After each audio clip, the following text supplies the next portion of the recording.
Coming up after the break, we have Dr. Eli, so get your phones ready, 276-2118. All right.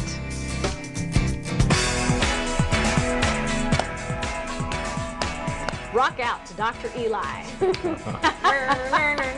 That's right. I like it very much. Dr. Eli, welcome. We are so glad to have Eli Karam with us from University of Louisville, the Kent School of Social Work. That's right. On their new set. On the new set. What do you think of the colors? I love it. This is like a completely different feel. It is. Yeah. I'm excited to be here talking about blended families.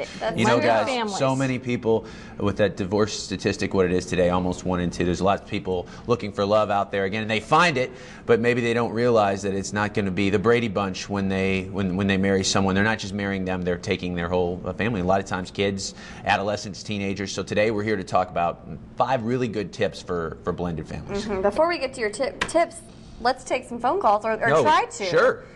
Call us right now, 276-2118, if you have a question about blended families or anything else. He's here to answer your questions. All right, so coming from a blended family. Yes. It's complicated, but it can work too.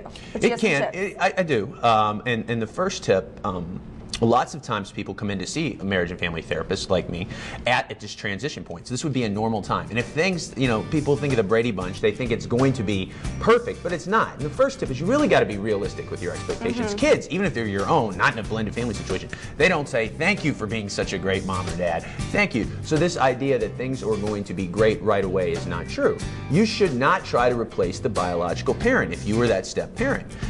In fact, you get yourself into trouble when you push too much too soon. So you need to come in with realistic expectations about supporting your new spouse behind the scenes. You can get stressed, you can have ideas on how to raise that child or how to discipline that child, but you shouldn't be going to the child or children to their face. You've got to go behind the scenes. You have to give influence. Your partner needs to accept influence, but you can't be the heavy. You can't be the bad cop. Absolutely. And then there's that role playing of who's going to be the good guy and who's going to be the disciplinarian. That's always tough to decide in a blended family. Yes. The rule of thumb, and we have lots of years of research that follows children in divorce into the blended families. And the best step family, blended family, we use those terms interchangeably, it says that the parent, the biological parent, does the disciplining. They does the bad cop. And behind the scenes, the step parent gets on board, but they don't do it in front of the scenes. That doesn't mean you can't be stressed as the step parent. It doesn't mean you can't have ideas, but you want to do it behind the scenes.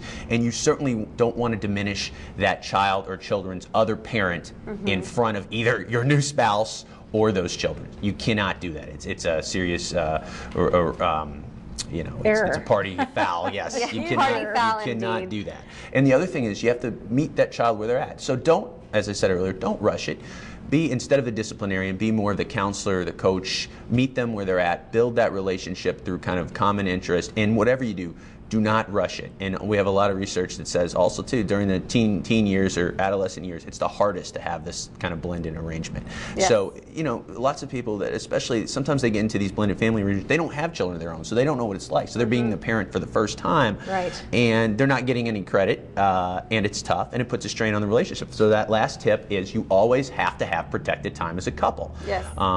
If you're so focused on the kids or the stresses of merging this new family, and you don't prioritize the relationship enough with your new spouse, you know, you're going to go downhill quickly. So protected time means no cell phones, no work, no computers. Yes, especially no kids. And we start slow, between 2 to 3 hours a week, blocked out time. You have to have that. Those are big tips. I think one thing that's really important, I mean, personally for me, both my parents are divorced and they both remarried. And my dad remarried when I was younger.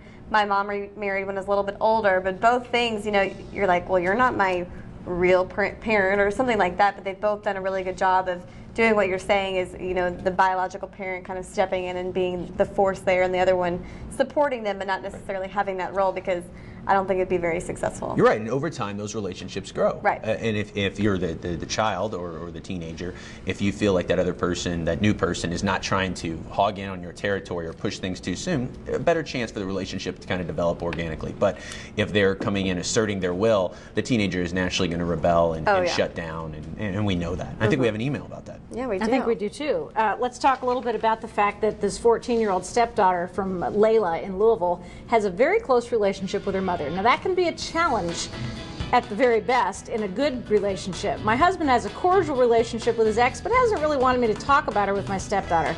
I just want to fit in. I feel like I need to have a relationship, the mother of my ex, in order to build a bond with my new daughter. What do you think?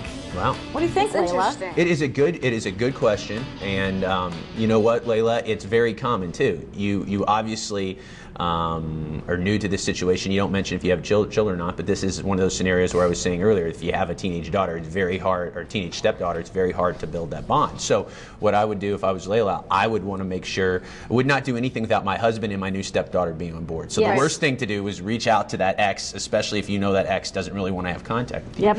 So I would relay my concerns again to my husband, to my stepdaughter, and if I was going to reach out, I might write a letter and basically frame it in the context of the 14-year-old daughter, that we are coming together.